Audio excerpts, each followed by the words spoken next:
ఎన్నికలైపోయాయి.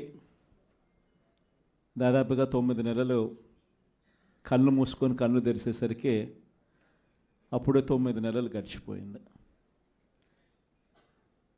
నిజంగా 2019 నుంచి 2024 మన ప్రభుత్వం ఉన్నప్పుడు, అంటే వైఎస్ఆర్సిపి జగన్ 1 పరిపాలన ఉన్నప్పుడు మనమంతా కూడా ఆ 5 ఏళ్ళు చరిత్రలో ఎప్పుడు చూడని విధంగా, ఇంతకుముందు ఎప్పుడైనా ఇది సాధ్యమేనా అని అనుకునే పరిస్థితి నుంచి కాదు, లేదు, ఇది సాధ్యం అవుతుంది అని చెప్పి చరిత్ర మార్చిన పాలన చూపించగలిగిన పాలన ఎక్కడైనా జరిగింది అని అంటే అది వైఎస్ఆర్ కాంగ్రెస్ పార్టీ పాలనలోనే మాత్రమే జరిగిందని చెప్తాను. ఈరోజు పరిస్థితి ఏమిటి అని చెప్పి ఒక్కసారి చూస్తే, నేను చెప్పిన ప్రతి అంశంలో కూడా ఒకవైపున సూపర్ 6 గాలికి ఎగిరిపోయింది, సూపర్ 7 గాలికి ఎగిరిపోయింది, ఎన్నికలప్పుడు చెప్పిన మేనిఫెస్టో చెత్తబుట్టలోకి వెళ్ళిపోయింది, ప్రజలకిచ్చిన మాటలు మోసాలుగా తేలిపోయాయి. మరోవైపున వ్యవస్థలన్నీ కూడా, ఇప్పుడు నేను చెప్పిన వ్యవస్థలన్నీ కూడా, విద్య, వైద్యం, వ్యవసాయం, గవర్నెన్స్, అన్ని వ్యవస్థలు కూడా తిరోగమనంలో కనిపిస్తూ ఉన్నాయి. కేవలం ఒకే ఒక వ్యక్తి మారాడు, ముఖ్యమంత్రి.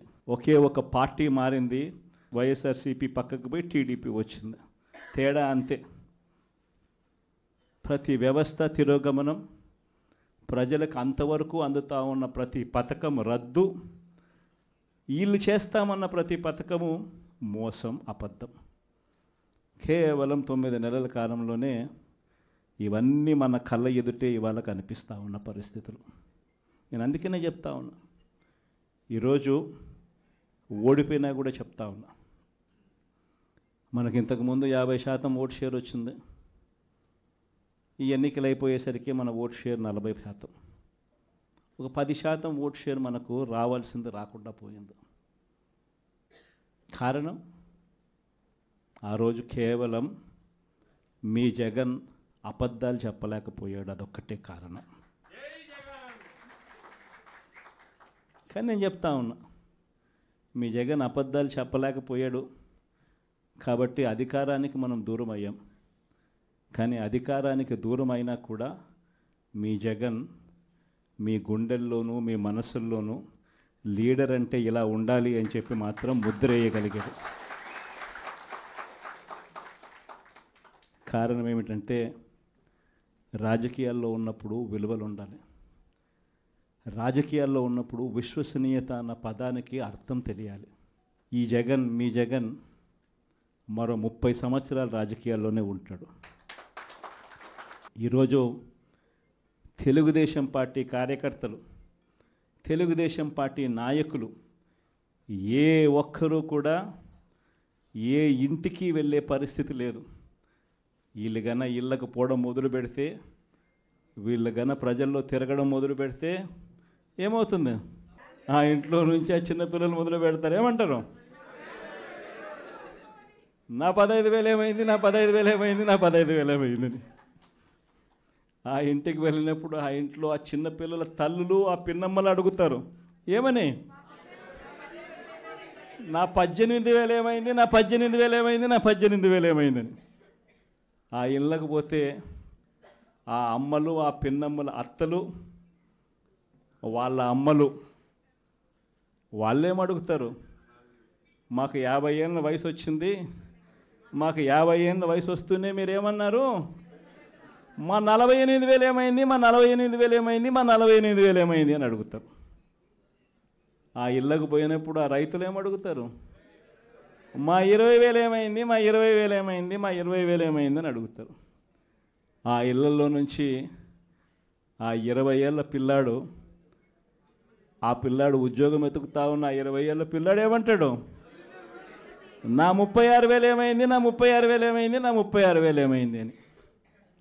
ఇలా చంద్రబాబు నాయుడు గారిని ఆయన కూటమిని, ఆయన నాయకులను, ఆయన కార్యకర్తలను ఏ ఒక్కరూ కూడా ఇళ్ళకు వెళ్ళి, గ్రామాలకు వెళ్ళి, ఇళ్ళకు వెళ్ళి ఎవరిని కూడా వీళ్ళు కనీసం పలకరించే పరిస్థితి కూడా లేదు.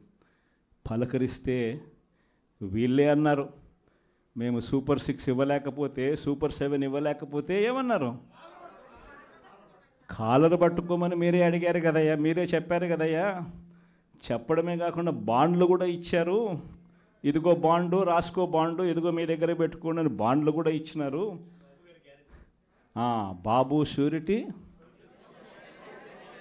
భవిష్యత్ గ్యారంటీ అని కూడా బాండ్ ఇచ్చినారు. మరి ఈరోజు ఏంది? బాబు షూరిటీ, మోసం గ్యారంటీ అని చెప్పి రుజువైంది అని ఈరోజు కాలర్ పట్టుకునే పరిస్థితిలోకి ప్రజలు ఇప్పుడే ప్రశ్నించడం మొదలుపెట్టారు.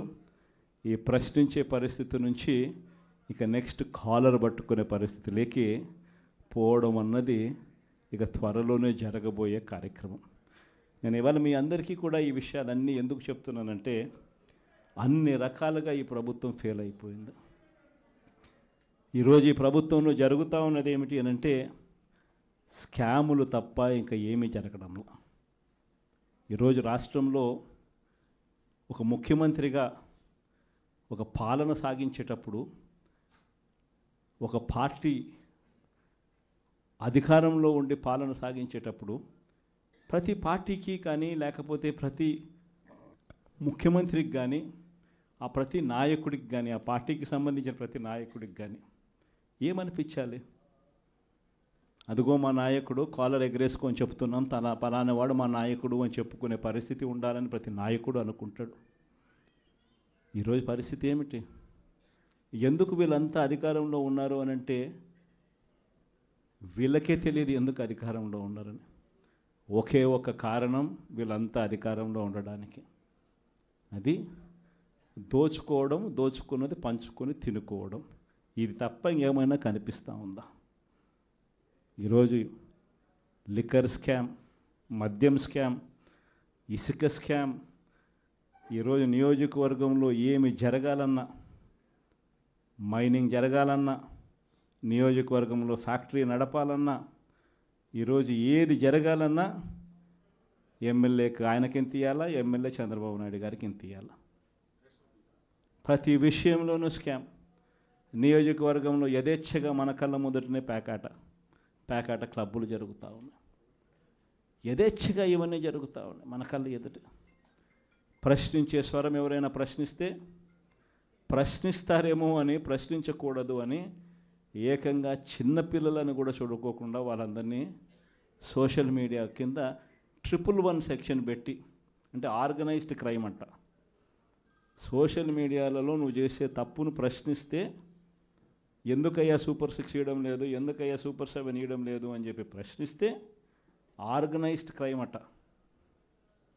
టెర్రరిస్టులకు పెట్టే క్రైమ్ ఆర్గనైజ్డ్ క్రైమ్ అని పోస్టింగ్ను పెట్టిన వాళ్ళను, చిన్నపిల్లలను కూడా చూడుకోకుండా వాళ్ళందరినీ జైళ్ళలో పెట్టి 40 రోజులు, 30 రోజులు, 50 రోజులు రకరకాల స్టేషన్ల చుట్టూ తిప్పి, రకరకాల జిల్లాలన్నీ తిప్పి వాళ్ళందరినీ కూడా ఇబ్బందులు పాలు చేసే కార్యక్రమం జరుగుతూ ఉంది. కానీ ఒకటి చంద్రబాబు నాయుడు మర్చిపోతూ ఉన్నాడు. ఎప్పుడైనా కూడా మంచి పేరు తెచ్చుకొని ప్రజల్లో పాలన సాగిస్తే ప్రజలు మళ్ళీ ఎన్నుకుంటారు. కానీ ఈ మాదిరిగా పదవిని దుర్వినియోగం చేసి ఈ మాదిరిగా చేయడం మొదలు పెడితే ఇదే చంద్రబాబు నాయుడు గారికి వైఎస్ఆర్ కాంగ్రెస్ పార్టీకి చెందిన ప్రతి కార్యకర్త తరపున చెప్తా ఉన్నా, నెక్స్ట్ వచ్చేది వైఎస్ఆర్సీపీ 2, జగన్ 2 పాలన వస్తుంది. ఎవడెవడైతే ఈ మాదిరిగా చేశాడో, ఎవడిని వదిలిపెట్టమని చెప్పి సందర్భంగా కూడా ఖచ్చితంగా చెప్తాను. వీళ్ళందరినీ కూడా చట్టం ముందర గట్టిగా నిలబెడతాం. ఆ కోవిడ్ వచ్చేసరికి ఆ తర్వాత 2.5 సంవత్సరం కోవిడ్కి సంబంధించిన పరిస్థితుల మధ్యనే మనమంతా కూడా బ్రతికాం. అందుకే పాలనలో ప్రతి అడుగు, ప్రతి నిమిషం, ప్రతి విషయం ఆ కోవిడ్ సమస్యలను ప్రజలకు ఎలా తోడుగా ఉండాలి అనే విధంగానే ప్రతి అడుగు పడుతూ వచ్చింది. కాబట్టి కార్యకర్తలకు బహుశా చేయగలిగినంత నేను చేయలేకపోయాను అని చెప్పి సందర్భంగా ఖచ్చితంగా ఒప్పుకోవాల్సింది. కానీ ఈసారి మాత్రం జగన్ 2లో ప్రతి కార్యకర్తకు అండగా తోడుగా ఖచ్చితంగా ఉంటాను అని కూడా ఈ సందర్భంగా చెప్తాను. ఈసారి జగన్ 2లో ప్రజలకు తోడుగా ఉంటూనే మరోవైపున కార్యకర్తలకు కూడా అండగా వాళ్ళ ఇంటికి పెద్దన్నగా వాళ్ళకు తోడుగా ఖచ్చితంగా ఉంటానని సందర్భంగా ఖచ్చితంగా చెప్తాను. వీళ్ళు దిక్కుమాలిన పాలనలో ఏ మాదిరిగా పాలన చేస్తూ ఉన్నారో కూడా మనమంతా చూసాం. మన తిరుపతి మీ అందరికీ కనిపించుంటుంది. నిజంగా ఈ ఒక్కొక్క కార్పొరేషన్లో వీళ్ళకున్న బలం ఎంత అని చెప్పి చూస్తే తిరుపతి కార్పొరేషన్లో 49 ఉంటే 48 వైఎస్ఆర్సీపీ గెలిచింది. తెలుగుదేశం పార్టీ 1. ఆ 1 గెలిచిన చోట డిప్యూటీ మేయర్ వాళ్ళ మనిషి అని చెప్పి వాళ్ళు చాలా ఏదో గొప్ప కార్యము ఘనకార్యము చేసినట్టుగా వాళ్ళు చెప్పుకుంటా ఉన్నారు. వైఎస్ఆర్సీపీ కార్పొరేటర్లు ప్రయాణం చేస్తూ ఉన్న బస్సును పోలీసుల ద్వారా వీళ్ళే అడ్డుకుంటారు. పోలీసుల ఆధ్వర్యంలో వీళ్ళే దాంట్లో ఉన్న కార్పొరేటర్లను కిడ్నాప్ చేస్తారు. మళ్ళీ వీళ్ళే ఎన్నికల్లో మేమే గెలిచాము అని చెప్పి డిప్యూటీ మేయర్లుగా మావాడే గెలిచాడు అని చెప్పుకునే కార్యక్రమం. ఆ కార్పొరేటర్లు పాపం వచ్చిన తర్వాత వాళ్ళు చెప్పిన గాథలు మీడియా సమక్షంలో మనం అంతా కూడా చూసాం. ఇదే మాదిరిగా ఏలూరు కార్పొరేషన్ 50 డివిజన్ ఉంటే అందులో 47 వైఎస్ఆర్సీపీ, తెలుగుదేశంకి వచ్చింది 3. నెల్లూరు కార్పొరేషన్ 54 డివిజన్ ఉంటే 54 వైఎస్ఆర్సీపీని. హిందూపురం మున్సిపాలిటీ బాలకృష్ణ కనిపిస్తాడు, చంద్రబాబు నాయుడు బావమరిది, ఆయన ఏదో ఘనకార్యంగా చెప్తాడు. 38 డివిజన్లు ఉంటే వైఎస్ఆర్సీపీకి 29 డివిజన్లు వచ్చినాయి. తెలుగుదేశంకి వచ్చింది కేవలం 6. దాంట్లో ఏదో పదవి ఏదో వచ్చిందని చెప్పి ఘనకార్యంగా చెప్పుకుంటా ఉన్నారు. పాలకొండలో 20 ఉంటే 17 వైఎస్ఆర్ కాంగ్రెస్ పార్టీ, 3 టీడీపీ. అక్కడేమో వైఎస్ఆర్ కాంగ్రెస్ పార్టీ వాళ్ళు ఎవరిని కూడా వీళ్ళు ఒక్కరిని కూడా లాగలేకపోయారు.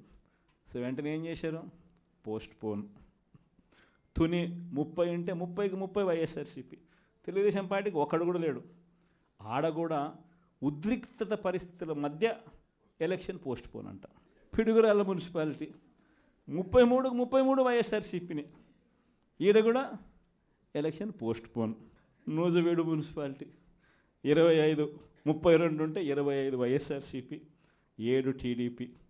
బుచ్చిరెడ్డిపాలెం 20 ఉంటే వైఎస్ఆర్సీపీకి 18, టీడీపీకి 2. నందిగా మున్సిపాలిటీ 20 ఉంటే వైఎస్ఆర్సీపీకి 13, టీడీపీకి 6. చివరికి గుంటూరులో కూడా 57లో 46 వైఎస్ఆర్సీపీ, టీడీపీకి 9, ఆ కూటమికి 2. దీంట్లో కూడా అవిశ్వాసం పెడతారంట, మేయర్ని దింపేస్తారంట, ఫలానోడు ఇంకొకడు అని చెప్పి మేయర్ పేరు కూడా అనౌన్స్ చేస్తున్నారు. నిజంగా ప్రజాస్వామ్యం అనేది ఎక్కడుంది అని అడుగుతా ఉన్నా. ఇదే మీ అందరికీ గుర్తుందా? ఇవన్నీ ఎలక్షన్లన్నీ ఇవన్నీ లోకల్ బాడీ ఎలక్షన్స్ మన ప్రభుత్వం ఏర్పడ్డాక 3 సంవత్సరాల తర్వాత జరిగింది. అంటే కోవిడ్ నుంచి బయటపడిన తర్వాత ఎన్నికలు జరిగాయి. ప్రజలు అటువంటి ఎన్నికల్లో వైఎస్ఆర్ కాంగ్రెస్ పార్టీకి ఇలాంటి నెంబర్లతో ప్రజలు పట్టం కట్టారు. అంత బాగా పరిపాలన చేశాము అని చెప్పి ప్రజలు పట్టం కట్టారు. ఈరోజు మీరు చేస్తూ ఉన్న ఈ తప్పుడు సాంప్రదాయం ఎంత దారుణమైన తప్పుడు సాంప్రదాయం అంటే, రేపొద్దున ఎవడన్నా ఎన్నిక కాండి, ప్రభుత్వంలో ఉన్న వాళ్ళు రేపొద్దున ఇదే పద్ధతిలో పోలీసులు పెడతారు, కిడ్నాపులు, ఇదే పరిస్థితులు ఎత్తుకొని పోవడాలు, ఇదే పరిస్థితుల్లో ఎవడన్నా ఏమన్నా గెలుసు, ఏమన్నా జరుగు, ఏమన్నా అయ్యి లాస్ట్కి ఏమో చైర్మన్లు ఏమో అధికారంలో ఉన్న పార్టీ వాళ్ళు చైర్మన్లు. ఇదే ప్రజాస్వామ్యం, ఇదే మనకు కావాల్సిన ప్రజాస్వామ్యం. అందరూ కూడా ఆలోచన చేయాలి. ఇలాంటి రాజ్యం పోవాలి, ప్రజాస్వామ్యం నిలబడాలి, మనలో వ్యక్తిత్వం అనేది పైకి రావాలి, విలువలు విశ్వసనీయతతో కూడిన రాజకీయాలు మళ్ళీ ఎదగాలి. ఫలానోడు మా నాయకుడు చెప్పిన ప్రతి మాట నెరవేర్చాడు, ఇతనే మా నాయకుడు అని చెప్పుకునే విధంగా ప్రజలు గొప్పగా చెప్పుకునే విధంగా నాయకత్వం రావాలి. కార్యకర్త కాలర్ ఎగరేసి చెప్పుకునే విధంగా నాయకత్వం పెరగాలి, ఎదగాలి. ఇది వైఎస్ఆర్ కాంగ్రెస్ పార్టీ ఐడియాలజీ. దీనికి కట్టుబడినాం. ప్రజలకు గొప్ప పాలన అందించాం. రాబోయే రోజుల్లో ఈసారి ప్రజలు మన పాలన చూశారు, చంద్రబాబు నాయుడు పాలన చూశారు. మళ్ళీ వైఎస్ఆర్ కాంగ్రెస్ పార్టీ ఒకసారి ఎన్నికైతే ఈసారి మాత్రం వైఎస్ఆర్ కాంగ్రెస్ పార్టీని ప్రజలు పోగొట్టుకోకుండా మరో 30 సంవత్సరాలు కన్సిస్టెంట్గా మళ్ళీ అదే పాలనని ఎన్నుకుంటారన్న నమ్మకం, విశ్వాసం నాకున్నాయి. చంద్రబాబు నాయుడు లాంటి వ్యక్తులు అనే మాట, బటన్లు ఏముంది, ముసలావిడ కూడా నొక్కుతుంది బటన్లు అని చెప్పి ఇదే మాట చంద్రబాబు నాయుడు అన్నాడు. మరి ఇదే చంద్రబాబు నాయుడు ఎందుకు బటన్లు నొక్కలేకపోతా ఉన్నాడు అని చెప్పి ఇదే చంద్రబాబు నాయుడిని ఈరోజు గ్రామంలో ఉన్న ప్రతి ఇంట్లో ఉన్న వ్యక్తులు కూడా ఈరోజు అడుగుతూ ఉన్నారు. మరి ఈరోజు ఏమంటా ఉన్నాడు, ఎంత మొహమాటం లేకుండా, ఎంత నిస్సిగ్గుగా ఏమంటా ఉన్నాడు, రహస్యం ఏదైనా ఉంటే చెవిలో చెప్పు అంటాడు. ఇంకా ఏమంటాడు, బటన్లు నొక్కిన జగన్ను పంపించినారు ప్రజలు, బటన్లు నొక్కిన కేజ్రీవాల్ను పంపించినారు, బటన్ల టైం అయిపోయింది అంటున్నాడు. అంటే మొహమాటం లేకుండా నిస్సిగ్గుగా ఇంత దారుణంగా అబద్ధాలు చెప్పి మోసం చేసి అధికారంలోకి వచ్చిన వ్యక్తిని, ఈ వ్యక్తిని చీటర్ అంటామా, 420 కేసు పెట్టాల్సిన కేసు కాదా ఇది అని చెప్పి అడుగుతా ఉన్నాం. అందరం కలిసికట్టుగా ఈ ప్రభుత్వాన్ని గట్టిగా బంగాళాఖాతంలో కలిపే పరిస్థితిలోకి తీసుకొని పోవాలి. ఎన్నికలైపోయాయి. దాదాపుగా 9 నెలలు కళ్ళు మూసుకొని కళ్ళు తెరిచేసరికి అప్పుడే 9 నెలలు గడిచిపోయింది. నిజంగా 2019 నుంచి 2024 మన ప్రభుత్వం ఉన్నప్పుడు, అంటే వైఎస్ఆర్సిపి జగన్ 1 పరిపాలన ఉన్నప్పుడు మనమంతా కూడా ఆ 5 ఏళ్ళు చరిత్రలో ఎప్పుడు చూడని విధంగా, ఇంతకుముందు ఎప్పుడైనా ఇది సాధ్యమేనా అని అనుకునే పరిస్థితి నుంచి కాదు, లేదు, ఇది సాధ్యం అవుతుంది అని చెప్పి చరిత్ర మార్చిన పాలన చూపించగలిగిన పాలన ఎక్కడైనా జరిగింది అని అంటే అది వైఎస్ఆర్ కాంగ్రెస్ పార్టీ పాలనలోనే మాత్రమే జరిగిందని చెప్తాను. ఈరోజు పరిస్థితి ఏమిటి అని చెప్పి ఒక్కసారి చూస్తే, నేను చెప్పిన ప్రతి అంశంలో కూడా ఒకవైపున సూపర్ 6 గాలికి ఎగిరిపోయింది, సూపర్ 7 గాలికి ఎగిరిపోయింది, ఎన్నికలప్పుడు చెప్పిన మేనిఫెస్టో చెత్తబుట్టలోకి వెళ్ళిపోయింది, ప్రజలకు ఇచ్చిన మాటలు మోసాలుగా తేలిపోయాయి. మరోవైపున వ్యవస్థలన్నీ కూడా, ఇప్పుడు నేను చెప్పిన వ్యవస్థలన్నీ కూడా, విద్య, వైద్యం, వ్యవసాయం, గవర్నెన్స్, అన్ని వ్యవస్థలు కూడా తిరోగమనంలో కనిపిస్తూ ఉన్నాయి. కేవలం ఒకే ఒక వ్యక్తి మారాడు, ముఖ్యమంత్రి. ఒకే ఒక పార్టీ మారింది, వైఎస్ఆర్సీపీ పక్కకు పోయి టీడీపీ వచ్చింది. తేడా అంతే. ప్రతి వ్యవస్థ తిరోగమనం, ప్రజలకు అంతవరకు అందుతూ ఉన్న ప్రతి పథకం రద్దు, వీళ్ళు చేస్తామన్న ప్రతి పథకము మోసం, అబద్ధం. కేవలం 9 నెలల కాలంలోనే ఇవన్నీ మన కళ్ళ ఎదుటే ఇవాళ కనిపిస్తూ ఉన్న పరిస్థితులు. నేను అందుకనే చెప్తా ఉన్నా, ఈరోజు ఓడిపోయినా కూడా చెప్తా ఉన్నా, మనకి ఇంతకుముందు 50% ఓట్ షేర్ వచ్చింది. ఈ ఎన్నికలు అయిపోయేసరికి మన ఓట్ షేర్ 40%. ఒక 10% ఓట్ షేర్ మనకు రావాల్సింది రాకుండా పోయింది. కారణం, ఆ రోజు కేవలం మీ జగన్ అబద్ధాలు చెప్పలేకపోయాడు, అదొక్కటే కారణం. కానీ నేను చెప్తా ఉన్నా, మీ జగన్ అబద్ధాలు చెప్పలేకపోయాడు కాబట్టి అధికారానికి మనం దూరం అయ్యాం. కానీ అధికారానికి దూరం అయినా కూడా మీ జగన్ మీ గుండెల్లోనూ మీ మనసుల్లోనూ లీడర్ అంటే ఇలా ఉండాలి అని చెప్పి మాత్రం ముద్ర వేయగలిగాడు. కారణం ఏమిటంటే రాజకీయాల్లో ఉన్నప్పుడు విలువలు ఉండాలి. రాజకీయాల్లో ఉన్నప్పుడు విశ్వసనీయత అన్న పదానికి అర్థం తెలియాలి. ఈ జగన్, మీ జగన్ మరో 30 సంవత్సరాలు రాజకీయాల్లోనే ఉంటాడు. ఈరోజు తెలుగుదేశం పార్టీ కార్యకర్తలు, తెలుగుదేశం పార్టీ నాయకులు ఏ ఒక్కరూ కూడా ఏ ఇంటికి వెళ్ళే పరిస్థితి లేదు. వీళ్ళు గన ఇళ్ళకు పోవడం మొదలు పెడితే, వీళ్ళు గన ప్రజల్లో తిరగడం మొదలు పెడితే ఏమవుతుంది? ఆ ఇంట్లో నుంచి ఆ చిన్నపిల్లలు మొదలు పెడతారు. ఏమంటారు?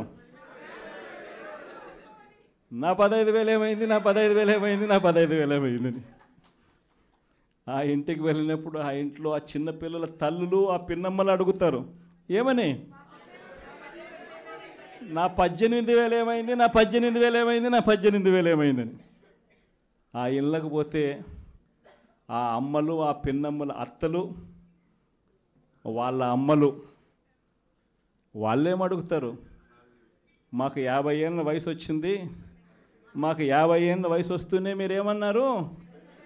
మా 48,000 ఏమైంది, మా 48,000 ఏమైంది, మా 48,000 ఏమైంది అని అడుగుతారు.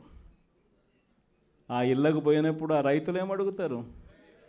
మా 20,000 ఏమైంది, మా 20,000 ఏమైంది, మా 20,000 ఏమైంది అని అడుగుతారు. ఆ ఇళ్ళల్లో నుంచి ఆ 20 ఏళ్ళ పిల్లాడు, ఆ పిల్లాడు ఉద్యోగం వెతుకుతా ఉన్న 20 ఏళ్ళ పిల్లాడు ఏమంటాడు? నా 36,000 ఏమైంది, నా 36,000 ఏమైంది, నా 36,000 ఏమైంది అని.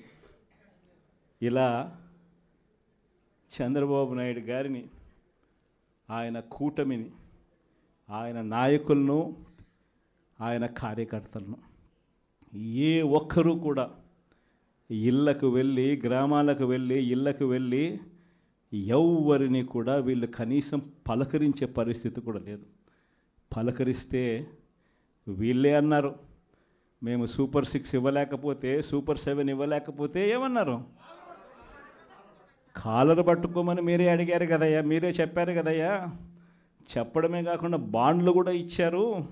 ఇదిగో బాండు, రాసుకో బాండు, ఇదిగో మీ దగ్గర పెట్టుకోండి అని బాండ్లు కూడా ఇచ్చినారు. బాబు షూరిటీ, భవిష్యత్ గ్యారంటీ అని కూడా బాండ్ ఇచ్చినారు. మరి ఈరోజు ఏంది? బాబు షూరిటీ, మోసం గ్యారంటీ అని చెప్పి రుజువైంది అని ఈరోజు కాలర్ పట్టుకునే పరిస్థితిలోకి ప్రజలు ఇప్పుడే ప్రశ్నించడం మొదలుపెట్టారు. ఈ ప్రశ్నించే పరిస్థితి నుంచి ఇక నెక్స్ట్ కాలర్ పట్టుకునే పరిస్థితిలోకి పోవడం అన్నది ఇక త్వరలోనే జరగబోయే కార్యక్రమం. నేను ఇవాళ మీ అందరికీ కూడా ఈ విషయాలన్నీ ఎందుకు చెప్తున్నానంటే, అన్ని రకాలుగా ఈ ప్రభుత్వం ఫెయిల్ అయిపోయింది. ఈరోజు ఈ ప్రభుత్వంలో జరుగుతూ ఉన్నది ఏమిటి అని అంటే, స్కాములు తప్ప ఇంకా ఏమీ జరగడంలో.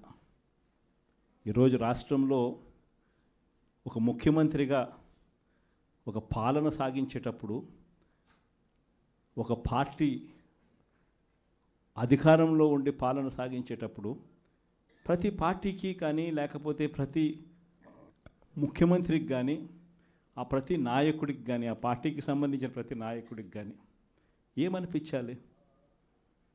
అదిగో మా నాయకుడు, కాలర్ ఎగరేసుకొని చెప్తున్నాం, తన పలానావాడు మా నాయకుడు అని చెప్పుకునే పరిస్థితి ఉండాలని ప్రతి నాయకుడు అనుకుంటాడు. ఈరోజు పరిస్థితి ఏమిటి? ఎందుకు వీళ్ళంతా అధికారంలో ఉన్నారు అని అంటే వీళ్ళకే తెలియదు ఎందుకు అధికారంలో ఉన్నారని. ఒకే ఒక కారణం వీళ్ళంతా అధికారంలో ఉండడానికి, అది దోచుకోవడం, దోచుకున్నది పంచుకొని తినుకోవడం. ఇది తప్ప ఇంకేమైనా కనిపిస్తూ ఉందా? ఈరోజు లిక్కర్ స్కామ్, మద్యం స్కామ్, ఇసుక స్కామ్, ఈరోజు నియోజకవర్గంలో ఏమి జరగాలన్నా, మైనింగ్ జరగాలన్నా, నియోజకవర్గంలో ఫ్యాక్టరీ నడపాలన్నా, ఈరోజు ఏది జరగాలన్నా ఎమ్మెల్యేకి ఆయనకి ఎంత ఇవ్వాలా, ఎమ్మెల్యే చంద్రబాబు నాయుడు గారికి ఎంత ఇవ్వాలా. ప్రతి విషయంలోనూ స్కామ్. నియోజకవర్గంలో యథేచ్ఛగా మన కళ్ళ ముందటనే పేకాట క్లబ్బులు జరుగుతూ ఉన్నాయి. యథేచ్ఛగా ఇవన్నీ జరుగుతూ ఉన్నాయి మన కళ్ళు ఎదుట.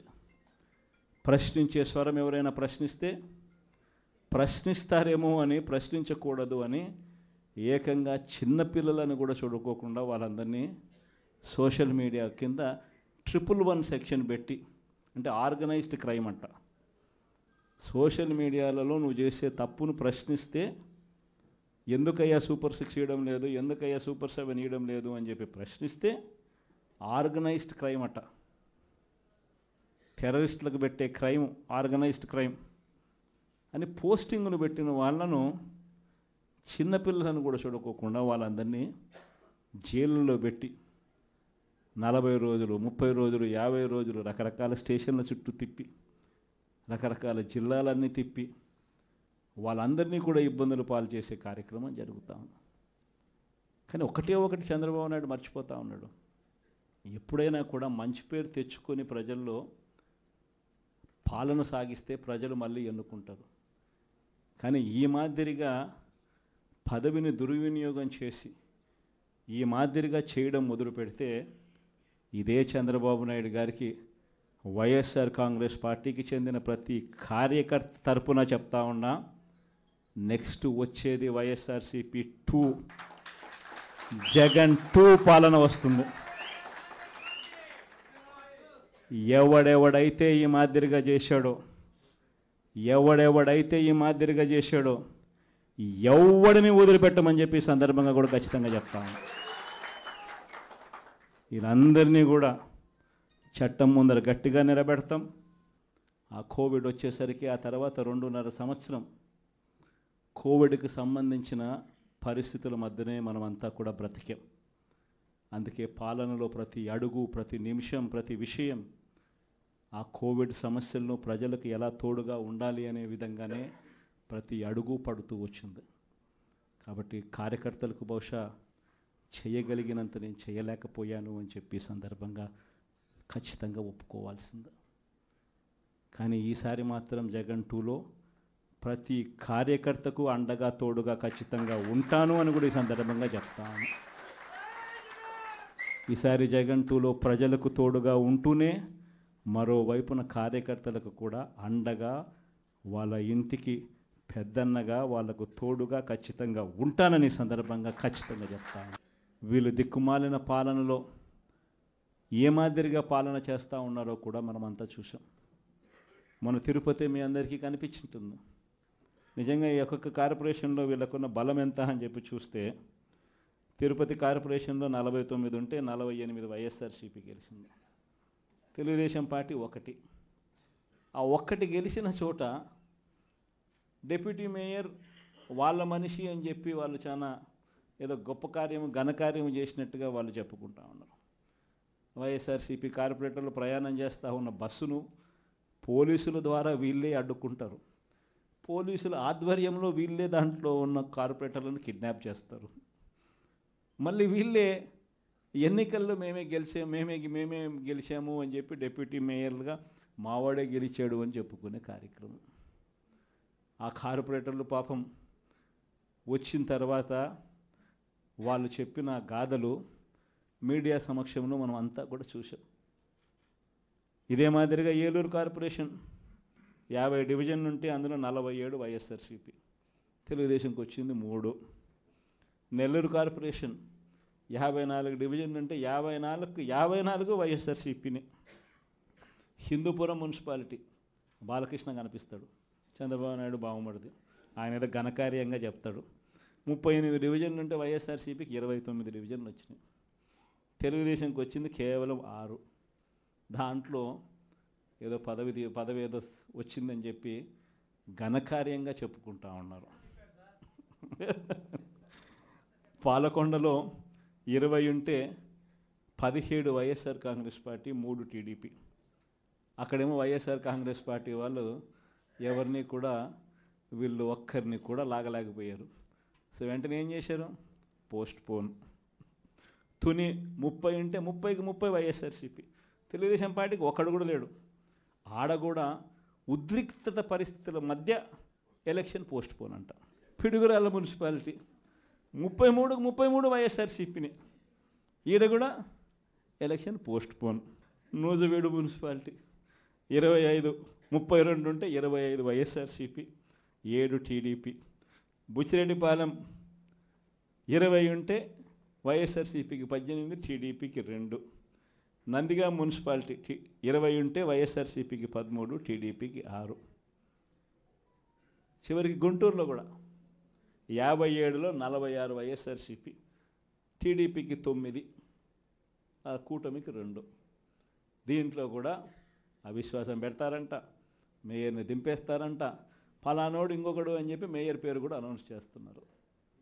నిజంగా ప్రజాస్వామ్యం అనేది ఎక్కడుంది అని అడుగుతా ఉన్నా.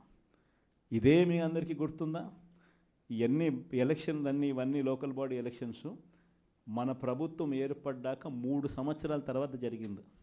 అంటే కోవిడ్ నుంచి బయటపడిన తర్వాత ఎన్నికలు జరిగాయి. ప్రజలు అటువంటి ఎన్నికల్లో వైఎస్ఆర్ కాంగ్రెస్ పార్టీకి ఇలాంటి నెంబర్లతో ప్రజలు పట్టం కట్టారు. అంత బాగా పరిపాలన చేశాము అని చెప్పి ప్రజలు పట్టం కట్టారు. ఈరోజు మీరు చేస్తూ ఉన్న ఈ తప్పుడు సాంప్రదాయం ఎంత దారుణమైన తప్పుడు సాంప్రదాయం అంటే, రేపొద్దున ఎవడన్నా ఎన్నిక కాండి, ప్రభుత్వంలో ఉన్న వాళ్ళు రేపొద్దున ఇదే పద్ధతిలో పోలీసులు పెడతారు, కిడ్నాపులు, ఇదే పరిస్థితులు ఎత్తుకొని పోవడాలు, ఇదే పరిస్థితిలో ఎవడన్నా ఏమన్నా గెలుసు, ఏమన్నా జరుగు, ఏమన్నా అయ్యి లాస్ట్కి ఏమో చైర్మన్లు ఏమో అధికారంలో ఉన్న పార్టీ వాళ్ళు చైర్మన్లు. ఇదే ప్రజాస్వామ్యం, ఇదే మనకు కావాల్సిన ప్రజాస్వామ్యం. అందరూ కూడా ఆలోచన చేయాలి. ఇలాంటి రాజ్యం పోవాలి, ప్రజాస్వామ్యం నిలబడాలి, మనలో వ్యక్తిత్వం అనేది పైకి రావాలి, విలువలు, విశ్వసనీయతతో కూడిన రాజకీయాలు మళ్ళీ ఎదగాలి. ఫలానోడు మా నాయకుడు, చెప్పిన ప్రతి మాట నెరవేర్చాడు, ఇతనే మా నాయకుడు అని చెప్పుకునే విధంగా, ప్రజలు గొప్పగా చెప్పుకునే విధంగా నాయకత్వం రావాలి. కార్యకర్త కాలర్ ఎగిరేసి చెప్పుకునే విధంగా నాయకత్వం పెరగాలి, ఎదగాలి. ఇది వైఎస్ఆర్ కాంగ్రెస్ పార్టీ ఐడియాలజీ. దీనికి కట్టుబడినాం. ప్రజలకు గొప్ప పాలన అందించాం. రాబోయే రోజుల్లో ఈసారి ప్రజలు మన పాలన చూశారు, చంద్రబాబు నాయుడు పాలన చూశారు. మళ్ళీ వైఎస్ఆర్ కాంగ్రెస్ పార్టీ ఒకసారి ఎన్నికైతే ఈసారి మాత్రం వైఎస్ఆర్ కాంగ్రెస్ పార్టీని ప్రజలు పోగొట్టుకోకుండా మరో 30 సంవత్సరాలు కన్సిస్టెంట్గా మళ్ళీ అదే పాలన ఎన్నుకుంటారన్న నమ్మకం, విశ్వాసం నాకున్నాయి. చంద్రబాబు నాయుడు లాంటి వ్యక్తులు అనే మాట, బటన్లు ఏముంది, ముసలాయవిడ కూడా నొక్కుతుంది బటన్లు అని చెప్పి ఇదే మాట చంద్రబాబు నాయుడు అన్నాడు.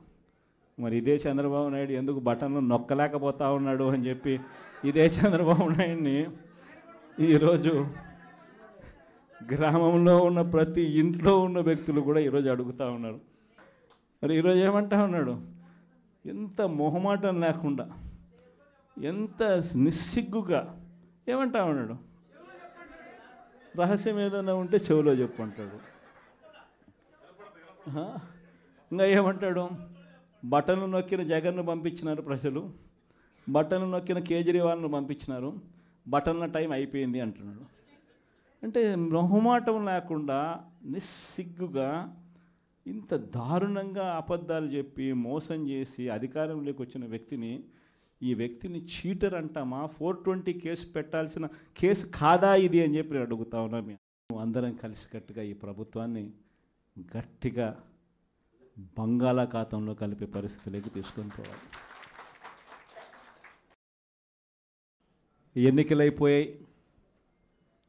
దాదాపుగా 9 నెలలు కళ్ళు మూసుకొని కళ్ళు తెరిచేసరికి అప్పుడే 9 నెలలు గడిచిపోయింది. నిజంగా 2019 నుంచి 2024 మన ప్రభుత్వం ఉన్నప్పుడు, అంటే వైఎస్ఆర్సీపీ జగన్ 1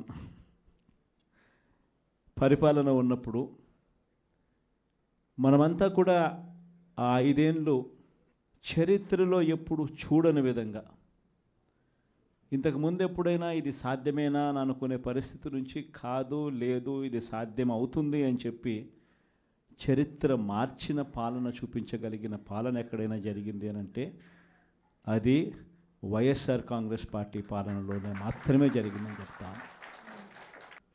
ఈరోజు పరిస్థితి ఏమిటి అని చెప్పి ఒక్కసారి చూస్తే నేను చెప్పిన ప్రతి అంశంలో కూడా ఒకవైపున సూపర్ 6 గాలికి ఎగిరిపోయింది, సూపర్ 7 గాలికి ఎగిరిపోయింది, ఎన్నికలప్పుడు చెప్పిన మేనిఫెస్టో చెత్తబుట్టలోకి వెళ్ళిపోయింది, ప్రజలకిచ్చిన మాటలు మోసాలుగా తేలిపోయాయి. మరోవైపున వ్యవస్థలన్నీ కూడా, ఇప్పుడు నేను చెప్పిన వ్యవస్థలన్నీ కూడా, విద్య, వైద్యం, వ్యవసాయం, గవర్నెన్స్, అన్ని వ్యవస్థలు కూడా తిరోగమనంలో కనిపిస్తూ ఉన్నాయి. కేవలం ఒకే ఒక్క వ్యక్తి మారాడు ముఖ్యమంత్రి, ఒకే ఒక పార్టీ మారింది, వైఎస్ఆర్సీపీ పక్కకు పోయి టీడీపీ వచ్చింది. తేడా అంతే. ప్రతి వ్యవస్థ తిరోగమనం, ప్రజలకు అంతవరకు అందుతూ ఉన్న ప్రతి పథకం రద్దు, వీళ్ళు చేస్తామన్న ప్రతి పథకము మోసం, అబద్ధం. కేవలం 9 నెలల కాలంలోనే ఇవన్నీ మన కళ్ళ ఎదుటే ఇవాళ కనిపిస్తూ ఉన్న పరిస్థితులు. నేను అందుకనే చెప్తా ఉన్నా, ఈరోజు ఓడిపోయినా కూడా చెప్తా ఉన్నా, మనకి ఇంతకుముందు 50% ఓట్ షేర్ వచ్చింది. ఈ ఎన్నికలు అయిపోయేసరికి మన ఓట్ షేర్ 40%. ఒక 10% ఓట్ షేర్ మనకు రావాల్సింది రాకుండా పోయింది. కారణం, ఆ రోజు కేవలం మీ జగన్ అబద్ధాలు చెప్పలేకపోయాడు, అదొక్కటే కారణం. కానీ నేను చెప్తా ఉన్నా, మీ జగన్ అబద్ధాలు చెప్పలేకపోయాడు కాబట్టి అధికారానికి మనం దూరం అయ్యాం. కానీ అధికారానికి దూరం అయినా కూడా మీ జగన్ మీ గుండెల్లోనూ మీ మనసుల్లోనూ లీడర్ అంటే ఇలా ఉండాలి అని చెప్పి మాత్రం ముద్ర వేయగలిగాడు. కారణం ఏమిటంటే, రాజకీయాల్లో ఉన్నప్పుడు విలువలు ఉండాలి, రాజకీయాల్లో ఉన్నప్పుడు విశ్వసనీయత అన్న పదానికి అర్థం తెలియాలి. ఈ జగన్, మీ జగన్ మరో 30 సంవత్సరాలు రాజకీయాల్లోనే ఉంటాడు. ఈరోజు తెలుగుదేశం పార్టీ కార్యకర్తలు, తెలుగుదేశం పార్టీ నాయకులు ఏ ఒక్కరూ కూడా ఏ ఇంటికి వెళ్ళే పరిస్థితి లేదు.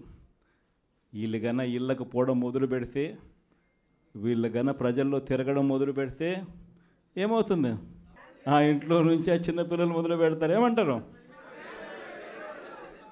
నా 15,000 ఏమైంది, నా 15,000 ఏమైంది, నా 15,000 ఏమైందని. ఆ ఇంటికి వెళ్ళినప్పుడు ఆ ఇంట్లో ఆ చిన్నపిల్లల తల్లులు, ఆ పిన్నమ్మలు అడుగుతారు, ఏమని? నా 18,000 ఏమైంది, నా 18,000 ఏమైంది, నా 18,000 ఏమైందని. ఆ ఇళ్ళకు పోతే ఆ అమ్మలు, ఆ పిన్నమ్మల అత్తలు, వాళ్ళ అమ్మలు వాళ్ళేమడుగుతారు? మాకు 50 ఏళ్ళ వయసు వచ్చింది, మాకు 50 ఏళ్ళ వయసు వస్తూనే మీరేమన్నారు? మా 48,000 ఏమైంది, మా 48,000 ఏమైంది, మా 48,000 ఏమైంది అని అడుగుతారు. ఆ ఇళ్ళకు పోయినప్పుడు ఆ రైతులు ఏమడుగుతారు? మా 20,000 ఏమైంది, మా 20,000 ఏమైంది, మా 20,000 ఏమైంది అని అడుగుతారు. ఆ ఇళ్ళల్లో నుంచి ఆ 20 ఏళ్ళ పిల్లాడు, ఆ పిల్లాడు ఉద్యోగం వెతుకుతా ఉన్న 20 ఏళ్ళ పిల్లాడు ఏమంటాడు? నా 36,000 ఏమైంది, నా 36,000 ఏమైంది, నా 36,000 ఏమైంది అని. ఇలా చంద్రబాబు నాయుడు గారిని, ఆయన కూటమిని, ఆయన నాయకులను, ఆయన కార్యకర్తలను ఏ ఒక్కరూ కూడా ఇళ్ళకు వెళ్ళి, గ్రామాలకు వెళ్ళి, ఇళ్ళకు వెళ్ళి ఎవరిని కూడా వీళ్ళు కనీసం పలకరించే పరిస్థితి కూడా లేదు. పలకరిస్తే వీళ్ళే అన్నారు, మేము సూపర్ 6 ఇవ్వలేకపోతే, సూపర్ 7 ఇవ్వలేకపోతే ఏమన్నారు? కాలర్ పట్టుకోమని మీరే అడిగారు కదయ్యా, మీరే చెప్పారు కదయ్యా. చెప్పడమే కాకుండా బాండ్లు కూడా ఇచ్చారు. ఇదిగో బాండు, రాసుకో బాండు, ఇదిగో మీ దగ్గర పెట్టుకోండి అని బాండ్లు కూడా ఇచ్చినారు. బాబు షూరిటీ, భవిష్యత్ గ్యారంటీ అని కూడా బాండ్ ఇచ్చినారు. మరి ఈరోజు ఏంది? బాబు షూరిటీ, మోసం గ్యారంటీ అని చెప్పి రుజువైంది. అని ఈరోజు కాలర్ పట్టుకునే పరిస్థితిలోకి ప్రజలు ఇప్పుడే ప్రశ్నించడం మొదలుపెట్టారు. ఈ ప్రశ్నించే పరిస్థితి నుంచి ఇక నెక్స్ట్ కాలర్ పట్టుకునే పరిస్థితిలోకి పోవడం అన్నది ఇక త్వరలోనే జరగబోయే కార్యక్రమం. నేను ఇవాళ మీ అందరికీ కూడా ఈ విషయాలన్నీ ఎందుకు చెప్తున్నానంటే, అన్ని రకాలుగా ఈ ప్రభుత్వం ఫెయిల్ అయిపోయింది. ఈరోజు ఈ ప్రభుత్వంలో జరుగుతూ ఉన్నది ఏమిటి అని అంటే, స్కాములు తప్ప ఇంకా ఏమీ జరగడంలో. ఈరోజు రాష్ట్రంలో ఒక ముఖ్యమంత్రిగా ఒక పాలన సాగించేటప్పుడు, ఒక పార్టీ అధికారంలో ఉండి పాలన సాగించేటప్పుడు ప్రతి పార్టీకి కానీ లేకపోతే ప్రతి ముఖ్యమంత్రికి కానీ ఆ ప్రతి నాయకుడికి కానీ ఆ పార్టీకి సంబంధించిన ప్రతి నాయకుడికి కానీ ఏమనిపించాలి? అదిగో మా నాయకుడు, కాలర్ ఎగరేసుకొని చెప్తున్నాం, తన పలానా వాడు మా నాయకుడు అని చెప్పుకునే పరిస్థితి ఉండాలని ప్రతి నాయకుడు అనుకుంటాడు. ఈరోజు పరిస్థితి ఏమిటి? ఎందుకు వీళ్ళంతా అధికారంలో ఉన్నారు అని అంటే వీళ్ళకే తెలియదు ఎందుకు అధికారంలో ఉన్నారని. ఒకే ఒక కారణం వీళ్ళంతా అధికారంలో ఉండడానికి, అది దోచుకోవడం, దోచుకున్నది పంచుకొని తినుకోవడం. ఇది తప్ప ఇంకేమైనా కనిపిస్తూ ఉందా? ఈరోజు లిక్కర్ స్కామ్, మద్యం స్కామ్, ఇసుక స్కామ్, ఈరోజు నియోజకవర్గంలో ఏమి జరగాలన్నా, మైనింగ్ జరగాలన్నా, నియోజకవర్గంలో ఫ్యాక్టరీ నడపాలన్నా, ఈరోజు ఏది జరగాలన్నా ఎమ్మెల్యేకి ఆయనకి ఎంత ఇవ్వాలా, ఎమ్మెల్యే చంద్రబాబు నాయుడు గారికి ఎంత ఇవ్వాలా. ప్రతి విషయంలోనూ స్కామ్. నియోజకవర్గంలో యథేచ్ఛగా మన కళ్ళ ముందటనే పేకాట క్లబ్బులు జరుగుతూ ఉన్నాయి. యథేచ్ఛగా ఇవన్నీ జరుగుతూ ఉన్నాయి మన కళ్ళ ఎదుట. ప్రశ్నించే స్వరం ఎవరైనా ప్రశ్నిస్తే ప్రశ్నిస్తారేమో అని, ప్రశ్నించకూడదు అని ఏకంగా చిన్నపిల్లలను కూడా చూడుకోకుండా వాళ్ళందరినీ సోషల్ మీడియా కింద 111 సెక్షన్ పెట్టి, అంటే ఆర్గనైజ్డ్ క్రైమ్ అంట. సోషల్ మీడియాలలో నువ్వు చేసే తప్పును ప్రశ్నిస్తే ఎందుకయ్యా సూపర్ 6 ఇవ్వడం లేదు, ఎందుకయ్యా సూపర్ 7 ఇవ్వడం లేదు అని చెప్పి ప్రశ్నిస్తే ఆర్గనైజ్డ్ క్రైమ్ అట. టెర్రరిస్టులకు పెట్టే క్రైమ్ ఆర్గనైజ్డ్ క్రైమ్ అని పోస్టింగ్ను పెట్టిన వాళ్ళను, చిన్నపిల్లలను కూడా చూడుకోకుండా వాళ్ళందరినీ జైళ్ళలో పెట్టి 40 రోజులు, 30 రోజులు, 50 రోజులు రకరకాల స్టేషన్ల చుట్టూ తిప్పి, రకరకాల జిల్లాలన్నీ తిప్పి వాళ్ళందరినీ కూడా ఇబ్బందులు పాలు చేసే కార్యక్రమం జరుగుతూ ఉంది. కానీ ఒకటే ఒకటి చంద్రబాబు నాయుడు మర్చిపోతూ ఉన్నాడు. ఎప్పుడైనా కూడా మంచి పేరు తెచ్చుకొని ప్రజల్లో పాలన సాగిస్తే ప్రజలు మళ్ళీ ఎన్నుకుంటారు. కానీ ఈ మాదిరిగా పదవిని దుర్వినియోగం చేసి ఈ మాదిరిగా చేయడం మొదలు పెడితే ఇదే చంద్రబాబు నాయుడు గారికి వైఎస్ఆర్ కాంగ్రెస్ పార్టీకి చెందిన ప్రతి కార్యకర్త తరపున చెప్తా ఉన్నా, నెక్స్ట్ వచ్చేది వైఎస్ఆర్సీపీ 2, జగన్ 2 పాలన వస్తుంది. ఎవడెవడైతే ఈ మాదిరిగా చేశాడో, ఎవడిని వదిలిపెట్టమని చెప్పి సందర్భంగా కూడా ఖచ్చితంగా చెప్తాను. వీళ్ళందరినీ కూడా చట్టం ముందర గట్టిగా నిలబెడతాం. ఆ కోవిడ్ వచ్చేసరికి ఆ తర్వాత 2.5 సంవత్సరం కోవిడ్కి సంబంధించిన పరిస్థితుల మధ్యనే మనమంతా కూడా బ్రతికాం. అందుకే పాలనలో ప్రతి అడుగు, ప్రతి నిమిషం, ప్రతి విషయం ఆ కోవిడ్ సమస్యలను ప్రజలకు ఎలా తోడుగా ఉండాలి అనే విధంగానే